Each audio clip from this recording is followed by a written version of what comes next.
Hello, everyone, and welcome to another episode of the Dr. Music Podcast, where today I am joined by Mr. Todd Kerns. Most people probably know Todd as a conspirator. He is, of course, the bass player and backup singer for Slash's featuring Miles Kennedy and the Conspirators band. My beautiful Canadian audience might know Todd from his gold record selling band, The Age of Electric. Then again, Todd is everywhere. He's been a part of Kiss guitarist Bruce Kulick's band, a member of Canadian supergroup Toque, and a successful solo career as well. Like he didn't have enough to do, Todd has a brand new project called Heroes and Monsters with guitarist Stef Burns, who you might know from Y&T and tons of others, Alice Cooper, and drummer Will Hunt. Of course, Evanescence for 15 years now. Todd and Heroes and Monsters have their full-length, self-titled debut coming out January 20th. And Todd, man, I appreciate you. Damn it.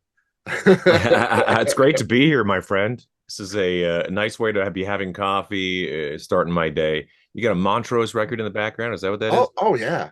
Yeah, that's a Autographed by classic. Ronnie. That's my Oh, yeah, wow. man. Well, That is you probably could round that out with, I think, is everybody still alive in that photo besides Ronnie? I mean, Sammy and Denny or yeah, and Bill Church, I think Bill so. Church. I think Bill's still around. Yeah, that'd Yeah, be great. I Yeah, think there you so. go. Yeah, it's probably my favorite rock and roll record, straightforward It's a rock and roll classic. record. It really It's great. it's one of the first I heard, and it introduced me to all the rest that fills this room. Yeah, 100%. Yeah, I know Yeah, exactly. There's always that gateway drug. yeah, no doubt, no doubt. And a great one it was. Um, Tell me, I say, damn it. I see, damn it, all over the Todd Kerns, the guitar strap.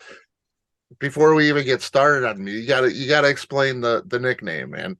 Well, it's one of those things that Todd damn it rhymes with God damn it. So it was always kind of an ongoing nickname that, my whole life. And then when I came to Vegas, it was sort of a career reboot in that you don't, you get to come to some place where your track record and your history is sort of inconsequential. Like it doesn't really matter that you've done this and this and this, because when you go to the States, no one knows anything about Canadian music, Right. or whatever's been happening. It's another country. I totally understand. So the gag became just to introduce myself as Todd Dammit on stage, and Vinnie Paul from Pantera, of course, was a good friend of ours and would come around a lot, and he loved to scream Todd Dammit at the top of his lungs, and we would hear it all the time. And then Slash started using it on stage, so that became it sort of cemented it. And there became a T-shirt, and then that sort of unraveled everything else. That's sort of where we're at now. I love it. It's great, man. It's too cool. You got Heroes and Monsters now. You've got all kinds of stuff going on. Um, how does this band come to be? Why does this band come to be? Yeah, and I'm totally thrilled that it is. Believe me, this record is crazy great, man. It's Oh, really, thank you. really, it's something else. But what do you see? You got all this different stuff going on. What makes you say, hey, let's do another band, Heroes and Monsters? Mostly lockdown. I mean, honestly, I don't, not to use that as sort of the reason we did it, but it was sort of like largely just sitting around not doing anything. Mhm. And a few things sort of presented themselves during that period where it was sort of, hey, what are you doing? We're doing, Will just kind of reaches out and, hey, we're doing this thing. What do you think about getting involved? And I'm literally like on the couch and like, yeah, sounds like fun. Let's try knocking some stuff around. And then turns into a song and another song and another song, and the next thing you know, you've got a record. And um, you know, if that hadn't occurred, if we hadn't been, in lockdown, then there never would have been a moment to make that happen. It just wouldn't have found the time. I mean, his schedule alone, their schedules alone, and mine just do not allow for too much. So Right. so then it just became, one of those perfect sort of opportunities. And I think, as much as I enjoyed the break, I think that the breaks are necessary on occasion. It was good to be productive and creative and all those things as well, because I think it's important to keep moving, and I think that I think if it had not turned out well from song one, like if it kind of wasn't going great, we probably just would have let it go. But it was fun, and we enjoyed each other's company. You know, remote company, but company nonetheless. Right, right. But yeah, it was basically mostly that. And that had to be different for you too, because you say remote. Um, that's not how you do the Slash thing. No, not at all. Flashlight Like, fit in the room and live and all of that, even recording. I think he records a lot of it, mhm. in the same room and live. Of course, it has that feeling. So that had to be like a different experience for you from what you were used to. Yeah, I mean, honestly, like, that's very much how Slash works. We still have that old school mentality of like, take the guys to a studio, make a record, like it's Yeah, very much like it's 1979, it's like, just like, yeah, that's how we do it. And it's actually my preference as well. But that said, I've done records in every different possible way you can make records. And but this was, I'd done quite a bit of like remote recording where people will ask you to play on something or sing on something or whatever. And that's super normal. You know what I mean? Like, you're kind of like, yeah, sure.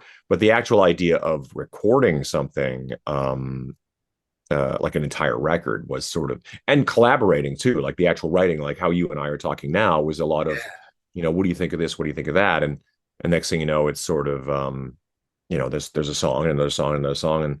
And that's just sort of the way it came to be. I'm certainly a big believer in that there aren't really any sort of formulas to get too stuck in. You know what I mean? Like, I think we all get stuck in our routine as to how we like to do things. And this was definitely because it's comfortable because you are technically alone. You're like, you right. kind of shut the computer off and go off and do your thing and come up with some ideas and then come back and bounce them around. But that's largely what how that came together. Yeah, it's wild. I hear that so much. I've talked to people, now we're kind of back in the groove, of course. Yeah. But in that lockdown and that downtime, there's, I mean, the silver lining to all of that definitely is, stuff like you've done. I hear it so much. Plush, who you were Yeah. out with, fantastic band. I love those ladies. They're great. Incredible. But you wouldn't get Plush if it wasn't for the lockdown. They've No, told me that. So, I hear so much like that, and it's like it's a great silver lining. it No is. doubt, no doubt. It's Heroes and Monsters. And you got TK's Boba and Creamery in Vegas. That's yours, right? No, that's technically not mine. It's funny Okay. that you say that, because it's like we drive by that thing 100 times and go like, well, we have to go in there and check that out. But yeah, it's not mine. I wouldn't even know what the hell how to start that. But yeah, no, that's really funny that you bring that up, because it's we had to stop by there the other day because it was I should just go in there and say, I'm TK. Let's do this. Yeah, oh, seriously. Well, I see Heroes and Monsters, and that's kind of their theme and everything. Not to make this an ad for them or anything. But it seems like a really cool shop with that kind of thing, and you seem to be into that kind of thing. Your mug, Star Wars, Star Star Trek Trek, mug. yeah. I You just know, realized that, yeah. yeah, yeah, yeah. So, how's the name come about and the artwork? Are you very involved? You seem like a guy that likes the graphics, likes the presentation, and that's important to you. And I could be wrong. So the album cover, the name of the band, is that what was the thought process with all of that? I think imagery is always very important. I mean, like, it's like part of the fun of designing any sort of record. Back in the day, Age of Electric, we were like an independent, you know, 90s kind of very sort of involved in making our videos and very involved in all the artwork and all that kind of stuff. We didn't really have a record company until we had a record company. But I mean, part of the fun part of it was, when you don't have people sort of like, here's a designer, here's 3 different designs for your album cover. What do you think? It's kind of like, well, that's great, but I think that a lot of people who are a lot of artists like to be involved in every sort of step of the way, and we definitely feel the same way. Although the Heroes and Monsters artwork was sort of presented to us from a few different angles, and we kind of refined it down to something we really dug. Heroes and Monsters, the name to me has always sort of been like mildly provocative in that I think it sort of, to me anyway, has those elements of like, you know, to somebody that person is a hero, to another person that exact same person is a monster. You know what I mean? Like Yeah. that idea of, like even the internet itself can be like something that we look upon as being, what an amazing thing, and then other people are just like, this is our downfall. You know what I mean? It's like, Right. and I think that sort of, lends itself to a lot of, doors to open and discuss. And I think that's kind of the interesting thing about Heroes and Monsters is that, even myself or yourself, there's a version of ourself being told by one person how that guy is the greatest guy in the world, and then it's just inevitably going to be somebody else that goes, Todd Kerns is a jerk, and that's, and it's exactly the same person. It's just a different person's sort of take on that person. I just thought it was quite provocative. It's a difficult thing naming a band in the 21st century after like 50 years of rock and roll or whatever. They're all taken, are they? Yeah, it's just everywhere. Yeah, it's like it's impossible to really come up with anything anymore. Yeah, and that's great. I love that. I love that explanation. That's really, that dichotomy, that yin and yang thing. And I feel that kind of on this record too. It's diverse. It is, yeah. And you got a guy, I gotta go to Stef. I know him from Y&T and Alice Cooper. This is a guy that's played with Sheila E., Berlin, Huey Lewis. Talk about diverse. Yeah. When you're writing, and you got stuff there, this guy can play all kinds of stuff. It's got to have some kind of influence in the way you write, right? I mean, you can go in some kind of more melodic pop direction, and he's gonna get it. Yeah. Oh yeah. So does having a guy like that influence the way you write? Well, not only that, but I think that he's such a creative individual himself that he brings so much to the table. Like from step one, he's already kind of got a lot going on. He's insanely proficient at his instrument. You know what I mean? Like, and as a creative individual. So I think things like this. It's funny because I've been going through the songs, kind of getting ready to try and do some live shows, and I'm like, I keep forgetting how many like moments of like extended guitar solos we have, like. Even just the outro of Raw Power is just straight up, freak out guitar hang. And I got to tell you, rock guys like myself, and I mean, I love everything, literally everything. But we miss that guitar solo. Dating back to the '90s through the early 2000s, the rock guitar solo was gone in a lot of music. It was, great music, but it didn't have those guitar solos. You have that now. Yeah, it's cool. I think the guards are off. I think the idea of you can do this, you cannot do that kind of element that kind of went into the music business. I feel like all of that is gone. I feel like, it's like, there's just do what you do. I mean, just kind of like no one can tell you to not play a guitar solo, or no one can tell you not how to sing or what to sing about or whatever. It's just kind of like make music. And I think in this element, when you're kind of like although we're, on a label, we're not dealing with like a boardroom of guys in suits telling us, this or that, or how this is going to play in the Midwest, or how this, it's like that whole thing is sort of like, it's sort of the very opposite of creativity, in my opinion. But it is very much a real thing. I mean, it's like, that these things are all sort of orchestrated to win. And but I think when it comes to something like this, it was just kind of like, let's just make music and we'll find a home for it once we're done, and that's basically what we did. And that's really cool that you get that freedom too, because like you say, back in the day, it was about selling records. You didn't have to be good, or you didn't have to have great songs. If that was, you played the ones that people wanted to hear, Exactly. Whether it was who you were or not. Is this a one-off thing? Will we get more Heroes and Monsters? Are you going to keep Heroes and Monsters around, or is this kind of just something that you guys put together for a one-off record? It's funny that you're the first person that ever brought that up. It's honestly, I don't even know how to answer that, because I think it's like I've always felt that bands never really break up. You know what I mean? Like I feel like, like it's sort of like, as long as everybody's still around and alive and kind of want to do stuff, you'll always find a reason to kind of get together, and someone will always send over a riff and what do you think of this, and that little seed grows into a something. I mean, it's like you just don't know. And I think that that's kind of part of the, there are a few busier people than the three guys in Heroes and Monsters, but that said, it's like, we clearly really enjoyed making music together.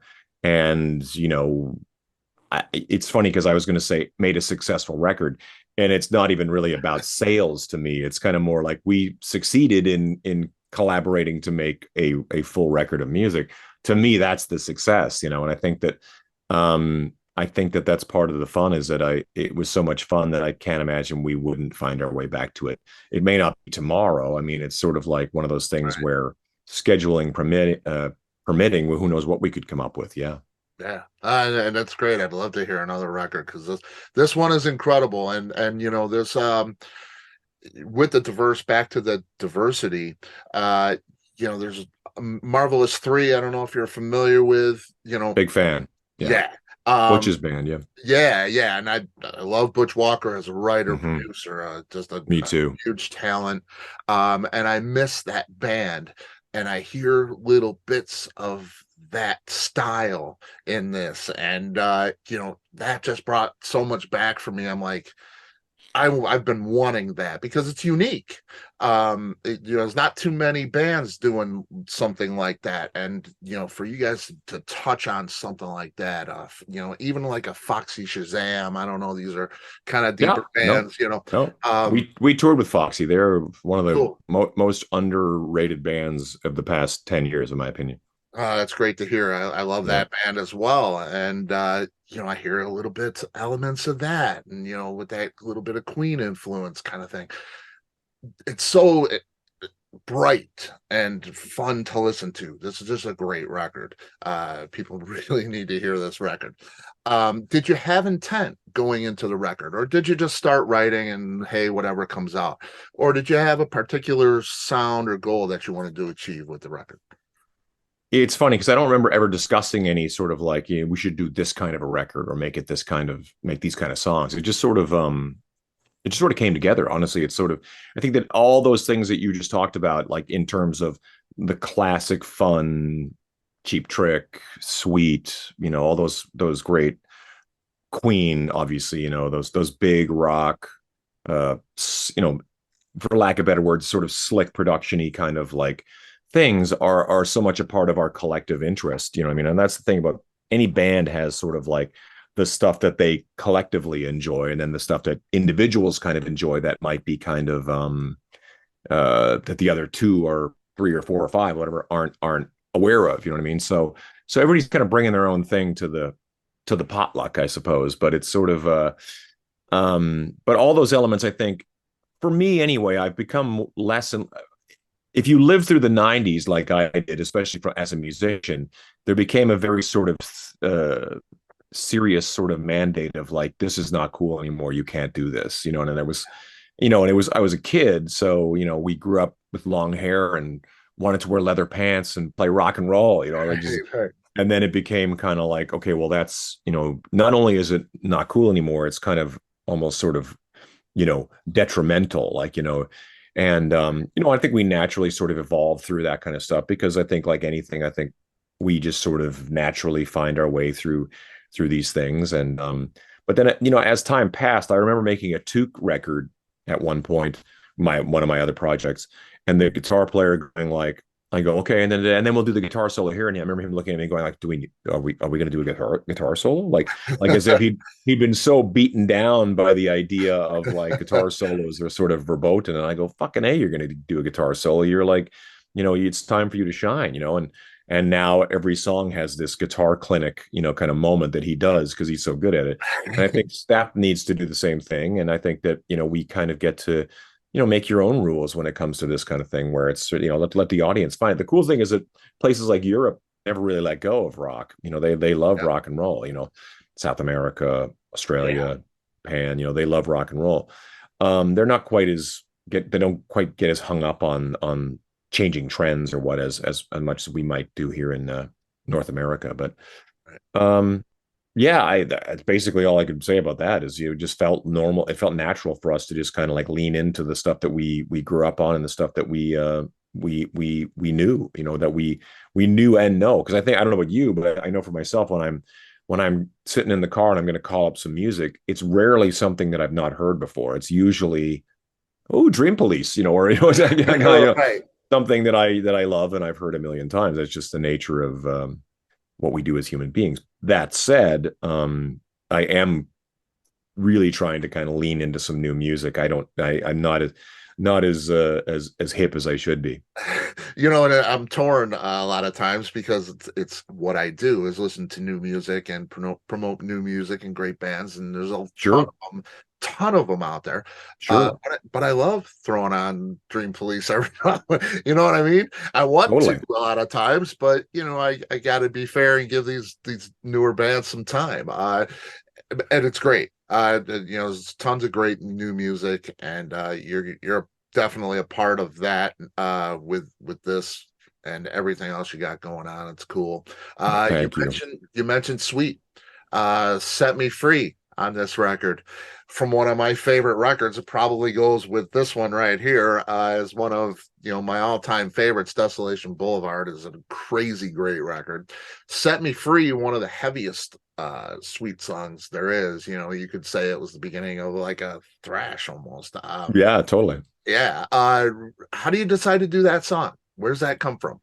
Well, we had thrown around the idea of just doing a cover. I think it's always kind of fun when you're doing a first record to kind of have something, a little bit of a touchstone for people who might be leaning into like 10, 12 new songs they've never heard before. It's kind of nice to have something. Oh, okay, I know this song. And I think we'd thrown around the idea. We kept coming back to Set Me Free. It's just such a great song. And like you said, it's got all the elements of it kicks ass, which I kind of Oh, forgot. I kind of forgot it did so much, and because Desolation is such a big part of my DNA too. It's just kind of like every single song is a keeper. You know what I mean? And so Set Me Free has all the elements of Brian's voice, and then all the harmonies, and then there's like the solo breakdown stuff. Plus, Will Hunt really kind of shines on that song, and it's kind of one of those things too. When you've got a drummer like him, it's kind of like, let's find a place for him to really let loose, and he lets loose. He really goes for it.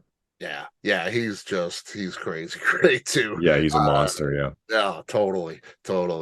Uh, you got some time? You got a few more minutes? Yeah, a few more. Yeah, we Okay. can. Yeah. I look at you, and I got Robin McCauley later this week, Oh, and please say hi for me. I love that man. I definitely will. He's Yeah. he's so great. Really inked up guy. You got a lot of ink. I photographed you. I'm a photographer as well. And saw you guys with Slash. Saw you with Slash, and on the Slash plush thing. A lot of ink. I'm looking at the photo. I'm like, there's all kinds of stuff to look for. You're walking artwork. It's awesome. Take me on a little journey. What was your first? What's your first tattoo? My first tattoo was a Japanese symbol for love on my back that was Awesome. sort of for my family and stuff like that. It was a whole other thing. And I started getting into, I'm trying to think what I got. I think I got like there was some rumor that we had some Cherokee Indian in us, which never turned up on my ancestry.com, but which is a classic. Like, so I got like a symbol here, and then it sort of turned into a Chinese dragon. A friend and I both got, because we're huge Bruce Lee kind of guys. Although I'm a huge admirer of Bruce Lee, never got into martial arts as a personally. A bunch of other stuff. I got symbols for my kids under here. Their zodiac signs. The province I was born up here. I have in Canada. There's a symbol up here. Not this thing. This is a Las Vegas Right. Knights. And yeah, just kind of the SIS down here is a Static and Stereo was a band me and my brothers had, and it felt like the fact that the three brothers were playing together felt like significant enough to put on there. So yeah, it's kind of like I was just talking yesterday because I went to a friend of ours kid's birthday yesterday, had their 2-year-old birthday, and all the guys, all the dads are standing around, and they're all tattooed rock and roll guys, all talking about like, yeah, I just got this, I just got that, and I was kind of giggling to myself how this sort of nice 2-year-old's birthday happening, and then there's this corral of like dirt bags in the corner. But yeah, I've actually been meaning to go and get some new work done, but it just hasn't kind of come to it yet. Yeah, it's addictive. I know that. Do you have one that means the most? You got your kids there. I mean, of course. Yeah, those ones mean probably the most. In fact, I have them in Chinese symbols on this arm. So, my wife is such a character. She's like, she drags me downtown and into this, and we're just doing our thing, hanging out, doing some shopping, and finds this little tattoo shop that has $10 tattoos. So we just walk in there, and we ended up getting these little. We rescue cats. It's sort of the become the new passion since COVID as well. So we have these little little $10 tattoos of cats here and there that she and I have gotten, and she's got them on her feet and stuff like that. So yeah, those are pretty important to us too, because we're obsessed with our house full of cats now. That's cool. You know, and Yeah, I say that, and I'm like, usually I have a cat in my lap. I do too. I do too. Yeah, He's they not here must be today. busy. They're busy, I guess. Yeah. I got a golden sitting right next to me. So Gorgeous. Yeah. Yeah. um, talked about playing a couple shows. I mean, you guys, of course, crazy busy. You got all kinds of things going on. There's no tour plan or anything like that, right? I mean, Well, we're doing a run of Italy soon, some Italian dates in February. So we're going to run over and do about 3 weeks in Italy, and then everybody goes off in their other directions with the things that they normally do, and then we can see if we can reconvene after that. It's one of those things that it's just it's really based upon everybody's availability, and that's sort of the hardest part of all of this is just trying to find that minute or two we can get together and do something. it's great though, isn't it? You don't It's have great, yeah. two to spare. Yeah, I know. Kind That's of kind of good, the right? it's kind of the best way to do it. I like I say, it's like when I'm 75 or however old I am, when I can finally say, you know what, I think I've done it. I think it's time to put the feet up for a minute, Yeah. even though it'll probably still be like, fly out on weekends. But I assume it's going to be like, a good feeling that like I've done a lot of stuff. And I mentioned Robin later this week, and I'm looking and I'm like, he's turning 70 in a few days. Yeah. Like Yeah. he's nowhere near stopping, I don't think. No, no. And So he's singing better than ever. He's like one of oh, those guys. It looks crazy. amazing. We should all be so lucky. Yep, no doubt, no doubt. Yeah, Um, absolutely. you've done the cruises and everything, and I know you got stuff going on. I want to respect your time. That's a bucket list item for me. Those cruises just, I've always wanted to go on a cruise. You mix it with rock and roll. How is that for you as a performer on something like that? Is it, because you're trapped on that boat, you can't go home. Uh, is that something you enjoy? And what's on your bucket list? What's the top thing on your bucket list? Geez, I don't know about that. The cruises are a blast. We have like, it's interesting for us because on a Kiss cruise or something like that, no matter what, if it was a Star Trek convention, and talking about Star Trek again, the Gene and Paul are essentially the William Shatner and Leonard Nimoy, and then everything else is the rest of us. So although the Kiss cruise is sort of like largely Kiss fans, so they don't harass me or anything like that. It's just sort of more of a hang. Again, it's fun to be around the people who love music and love what you do and in whatever way, and we just have a blast doing it. So then, I've only ever done the Kiss cruise. We're meant to be doing a Monsters of Rock cruise coming up, which is a bit different. It's a lot more bands and a lot more apparently a lot rowdier and a lot more rock and roll. So we'll see. I'll save my answer for the next time we talk. But Yeah. bucket list stuff, I don't know. I've been very fortunate to do a lot of great things. I think that I continue to make my own music, and I think I continue to try and find a place for it in this weird sort of tapestry that I have going on. I should probably wrap this up pretty soon. They're giving me the light, but Okay. it is one of those things where I just honestly, my goal is just to keep going. Just to keep going, keep working. I'm one of those people who's still like delusional enough to believe that the big thing hasn't happened yet. And I think that's a good way to live. When you look at guys like Totally. Rob, when you look at good guys like Robin, I go, hey man, when I'm turning 70, I hope I'm as busy as he is. I've done as much as he has, and I feel like there's a lot to accomplish still. Yeah. Yeah. Well, we look forward to it, man. Todd, I Awesome. appreciate your time so much. Thank you Can't so wait till the much. next time, man. Uh, Absolutely. yeah, let's do it. All right. I'll see you. Thank you. Take care, brother. Have a Bye. great 2023. You too, man. Bye I'll see bye. you. Bye.